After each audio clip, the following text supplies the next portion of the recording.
Good afternoon. The webinar of what robber barons can teach us about hackers and introduction to SIEM security incident and event management will start now. 256 days. Poneman Institute conducted a study in 2015 and found out that in average it takes 256 days before a successful cyber attack is being detected, found out. And that doesn't address all the number of attacks that never occur or never be found as such. PricewaterhouseCoopers 2015 did a similar study and found that there was annually about 43 million successful attacks. Events that were logged and the attackers came into the system to a large degree. That comes down to about 1.4 successful attacks per second. Now these are staggering numbers when we see them, and it's very hard really to cope up or come up with strategies. But before I go into my webinar any further, let me just briefly introduce myself. My name is Robert Steininger. I studied electrical engineering in Austria, joined the Siemens Corporation in an engineering role, then had the opportunity to go to the United States and was responsible for a small business unit over there in the States. In 2004, we relocated to Ireland. I was running my own consultancy business for 11 years before I joined IBM in May of this year, where I'm now responsible for the brand security services for the area of DACH. So that's my part. That's little information about myself. What are we going to be covering today? Well, anybody who expects a highly technical webinar on the topic of SIEM or MCM will be disappointed. This is not the scope of this webinar. My first introduction to SIEM was, well, I got the impression it's a bit of a glorified logging system, but that view was dramatically changed when I met Dr. Johannes Wiele, and he used this very interesting approach by using the context of the medieval times to show what's different or what's similar between the challenges that we are facing today and where maybe an MCM or SIEM system can help versus the challenge that we were facing at those times. So what do we want to cover today? Well, first part should be really the what. What should we consider for protection? Yeah. The second part that we might want to consider is the who. Who is it that might be after that information? Then we might look into the how. How might such an attack take place? Understanding things in the context. The importance of context, maybe that's maybe a better topic to call it that way. And then ultimately ending up talking a little bit about the SIEM system, what it is, what it looks like. And at the very end, I have a little offer for you as well. The idea is to have you out of here in less than 30 minutes, and I hope that's gonna be possible for me. So if I'm running over time, I apologize. The first part is now then the same as now. Basically, it's the attacker's advantage that we do not know what, when, how, and why. For example, what these attacks are gonna take place. What we are gonna use is the Castle Tauffers in South Tyrol, and we see the footprint of the castle, and we're going to be working a lot with that to get these analogies going. So the first part, as I said, is the what to protect. And the things that immediately come to mind is obviously things like the crown jewels, the treasure chest, money, gold, you name it. That's certainly something most people will be after, or most bad people will be after. With a little bit more thinking, we might also add things to the list like the weapons chamber as such. There might be things in there, swords, armor, which is of interest to those robber barons from next door. If we dig even a little bit deeper, we might even realize, well, maybe the Burgfräulein, the princess of the castle, might be some interesting target as well. So there is quite a number of things that need to be considered. In a second step, you probably want to think about where are they located. Well, the treasure chest is here, and then we have the weapons chamber over here, and the Burgfräulein is living in the living quarters, which is here on the top of our footprint of the castle. So that's the what. Starting to think about the who. Well, the people who are obvious is really the robber barons, the bandits that are roaming in the area. So that would be one of the obvious choices. in that context, we need to start thinking about what sort of tools or capabilities will they have, against what do we need to start to prepare. Might there be even alchemy involved, or even worse than that, like is there maybe even witchcraft as part of that? And if it comes to that point, like some of these cyber attacks today, they really feel a little bit like witchcraft almost. If we look into the who in the context of now, well, I think we have this romanticized picture of the lonesome hacker somewhere in the back room. Reality is that these are well organized crime organizations. They build teams, they have certain tools available. They might be even given a budget. If plan A doesn't work, then there might be a plan B, a plan C. You can rent out botnet services for certain attacks as well. There's an entirely gray market that exists out there with certain information, login details, credit cards, you name it, and so on. Social engineering becomes a large part of this intrusion, finding out who is doing what, who is responsible for what, and where might be a very good angle of attack as such. Other organization or other setup might be more directed towards ideological or missionary approach. China might be always used in that context, where it's not so necessarily so much about a monetary gain or advantage, rather than about a certain message that needs to be broadcast to the world. Back into medieval times, highest risk. Let's do an assessment of the highest risk. Again, here we have our footprint with the weapons chamber, the treasure, and the Burgfräulein, the princess that's up there. If we look a bit closer, sometimes we realize, as attractive as something had looked in the first place, when we look closer, we might realize it's not that attractive after all. But we do not know what's the motivation of the attacker. We don't know that beforehand. As I said before, it could be something completely different to what we think, that somebody's only after weapons and money, but in reality, they are interested in growing their family. So therefore, independent what the Burgfräulein, the princess, looks like, might be a very attractive attack. The fourth aspect is then the passive protection. Let's start thinking about it. What do we mean by that? Here's things like, well, the locks. We could, of course, upgrade certain locks in certain areas, so make them simply a bit stronger or better. Yeah. So there's aspects of that. Another one is, for example, if we have the water inlet here or outlet, then this might be an area where we need to put specific care and construct a very good grid as such that nobody can get in. The same might be for window protections here on some of the sides. So we can upgrade all these things. The other aspects we can start thinking about is, well, let's make the walls even bigger. Let's make them even wider and stronger. So all these things can be considered in the context of passive protection. But what happens in a case like that? The Trojan horse is already inside. So even enforcing your perimeter does not prevent an attack like that. So the enemy is already in, and for that we need to have different tools, which goes probably in the direction of active protection. This is always what we think or would like to have, so the knight in shining armor, so I call it wish. But the reality usually looks a bit different, more closer to that reality. And why is it like that? Well, there's very obvious reasons. There might be budget. There might be resources, like finding even people with those skill sets today is almost impossible. There might be aspects of training and so on. So there's a wide list of reasons why there's a gap between the wishful thinking and the reality that we are facing. Thinking about the attack route now. What do we mean by that? Well, the obvious areas is maybe the entrance door. So we obviously put a guard up there and we had to have a closer look there. But it could be that somebody is better in climbing the wall and accessing it through the window, or maybe the balcony, or maybe even from that angle there. Or if we remember what we said before, somebody might be very crafty and access it through this weak point with a water outlet or inlet, or from here, or it could be from there, or maybe from the backside of the wall, or maybe from this angle because there's nobody looking at there at all, and so on.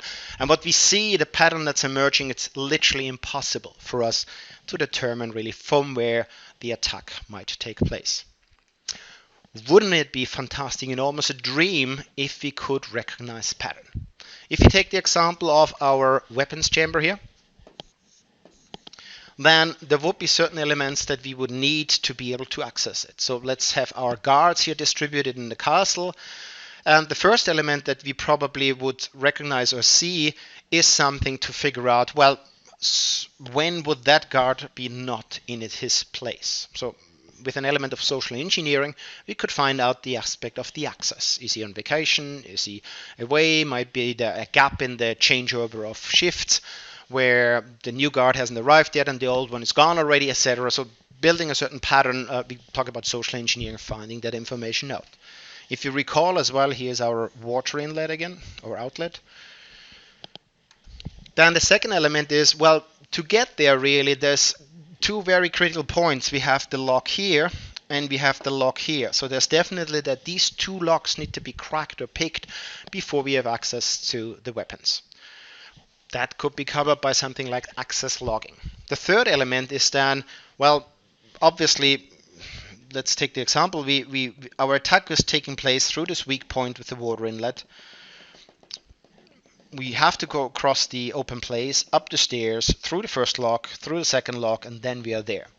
And if I know things like that, then I might be able to place a guard to just monitor that spot. So if somebody goes past here, then that raises immediately alarm flags. So that's another way of doing things, and that could be something like traffic check.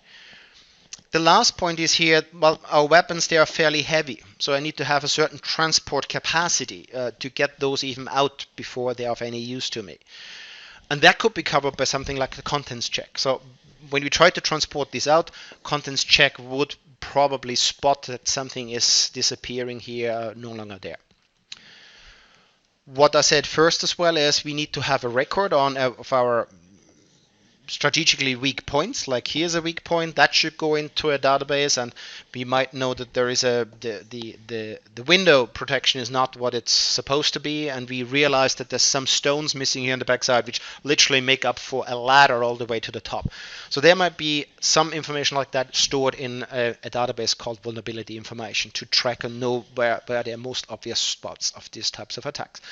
In addition, wouldn't it be great if we know what happened at our neighbor's castle? What sort of attack was done there? Was it in the middle of the night? What sort of access route was used there? How did they gain access? Did they pick the locks? What were they interested in? And so on and so on. And that's where something like X-Force come in. X-Force is a centralized IBM database from where you can monitor the world's activities in this type of security events. However, what is if it's not the weapons, or if it's not the treasure chest that they're after? What if about twice a week a sausage disappears?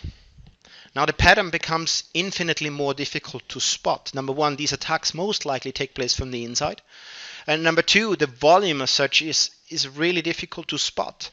And this is really where something like anomalies would be tracked and traced and found that there's something going on that shouldn't be going on. Leaving the medieval times behind, let's have a look into the advantages of a machine versus man, and what is each strength, so to speak. Well, humans are very, very capable if it comes to pattern recognition. Here we see a face in the rock, or a little panda, or puma in the clouds. So stuff like that, the human brain is programmed to do very, very good and very fast. Interestingly enough, we are not so well suited to spot the anomalies, the things in a large amount of information, spot the thing that's sticking out. I would be talking about penguins on the beach, for example. And anybody who has very good eyes might have spotted there is actually a penguin who is wearing a little gold chain with an amulet on it. So stuff like that, a machine would be definitely better. And just to give you a little bit of context, like this is not entirely scientific figures, but we talk about roughly 1 to 1 million events. That means out of 1 million events recorded information, only one would be of relevance. So clearly this is a domain of the machine that can, without getting tired or so, looking at that information and make useful information out of it. Second element, attention span. Well, unfortunately this year it's official. Microsoft did a study in 2015 where the goldfish now has surpassed humanity. The goldfish average attention span is about 9 seconds, while humanity ends up at the moment at about 8.25 seconds. So obviously, monitoring something where 24 hours a day the majority is irrelevant information, it is very hard for the person looking at that, keeping the attention, paying attention, staying focused, and so on. So again, clearly an area where the machine is probably better than humankind. Objective reporting. Well, we all taught to be very objective about what we see and how we report. If you take the context of this image that you can hopefully see, we have here field A, and that's very clearly darker than the field B that we have below. Or is it? If you redraw that image and connect these two fields, then suddenly our brain realizes these two fields have the exact same color value. It's just in the context of shadow, our brain was told and taught to recognize certain patterns that are not really there. Who doesn't believe me that this is the same image? What if we put something on top, then immediately A reverts back to being slightly darker than B. And if you take it away again, this illusion is gone and we see that actually is the same color. So again, definitely an area where objectivity, once programmed into the system, is a domain of the machine.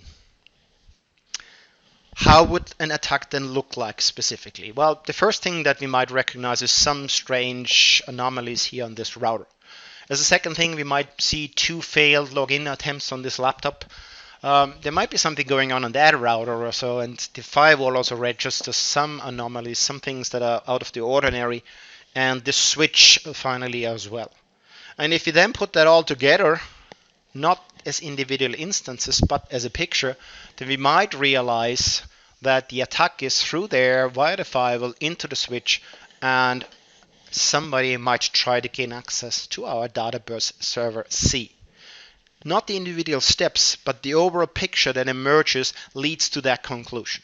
Again, that's something, a rule that we can define in a system that tries to monitor or keeps an eye on the activity doing that. Blended threats we are talking about.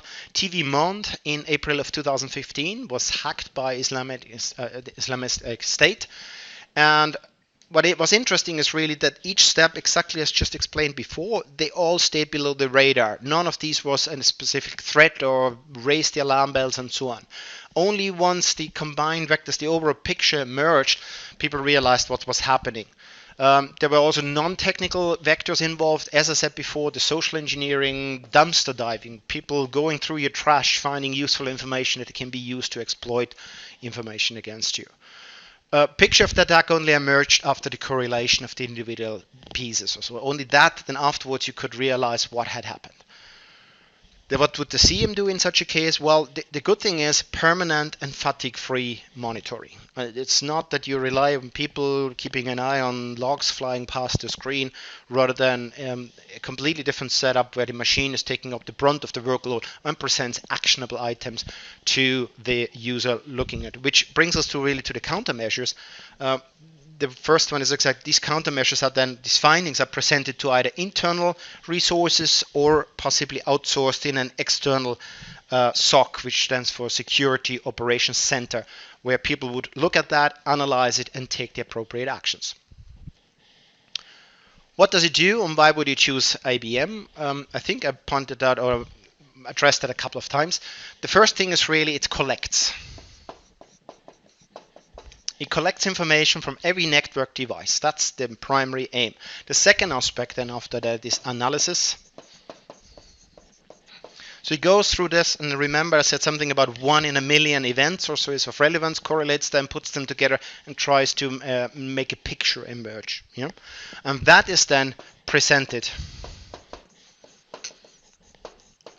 to somebody human who is probably in a much better position to really make a decision about what to do next, where to take it next, or what's happening as a result of that.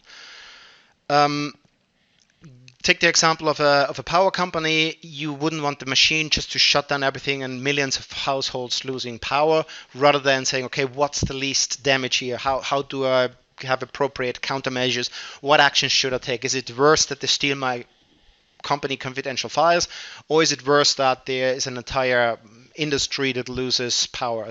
So again, it presents the users who can then make the right decisions as countermeasures in a way that they can take action.